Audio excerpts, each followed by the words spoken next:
Discovering God Through Nature and Art with Matushka Elesa. St. Vincent of Laurel says, "Our job is not to lead religion where we wish it to go, but to follow where it leads." Let's learn about an animal that does a lot of following and leading, a Canada goose. A Canada goose is a large bird from the northeastern United States and Canada. It has gray, brown, and white feathers on its large body, webbed feet for swimming, and a long black neck and head with white cheeks.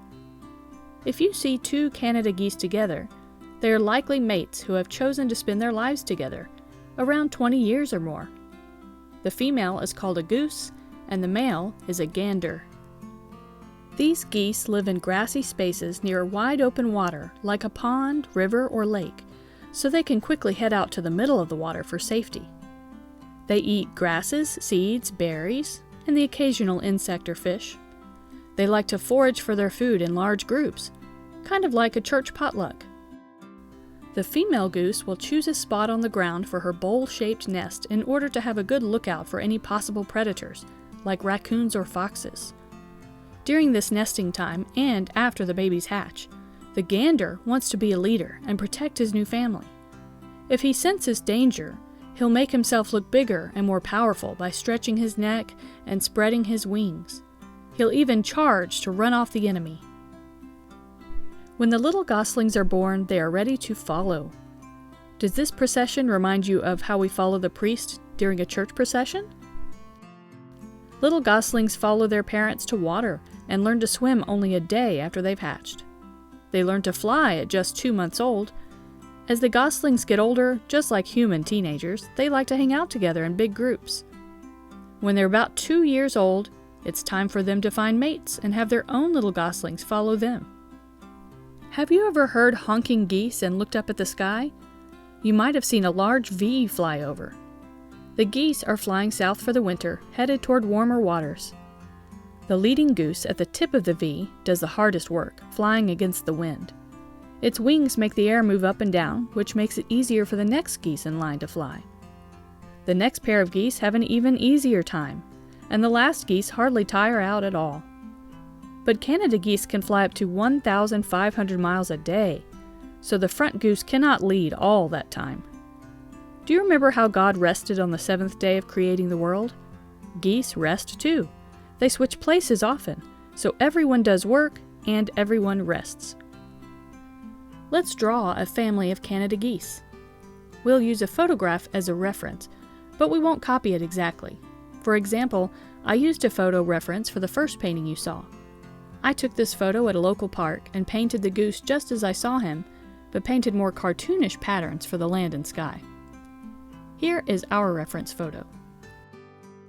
Turn your paper sideways. Find the imaginary center, move your finger up a little ways and to the left a little ways. This is where we'll start. It seems high, but we want room for the geese and their reflections on the water. Draw an oval about the size of your thumb for a head.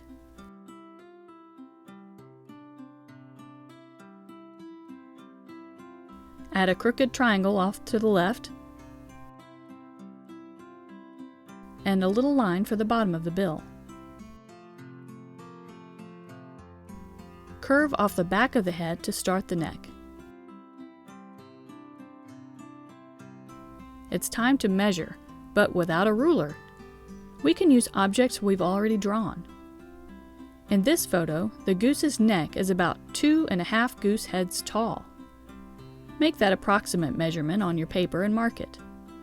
Now extend the neck all the way down the back and start the front under the chin.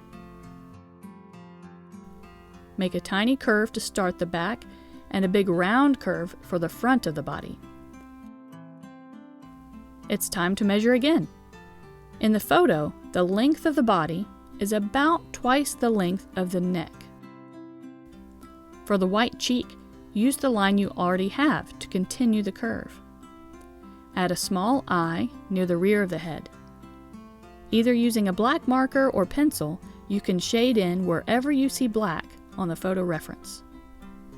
Now do all the exact same drawing for the goose's mate.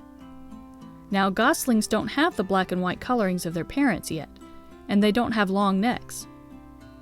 In the photo, the water has a lot of movement, so we can only see a wobbly reflection. In our drawings, let's make our water very calm so we can see a clearer reflection. I find it quite difficult to draw upside down and backwards. I use a trick.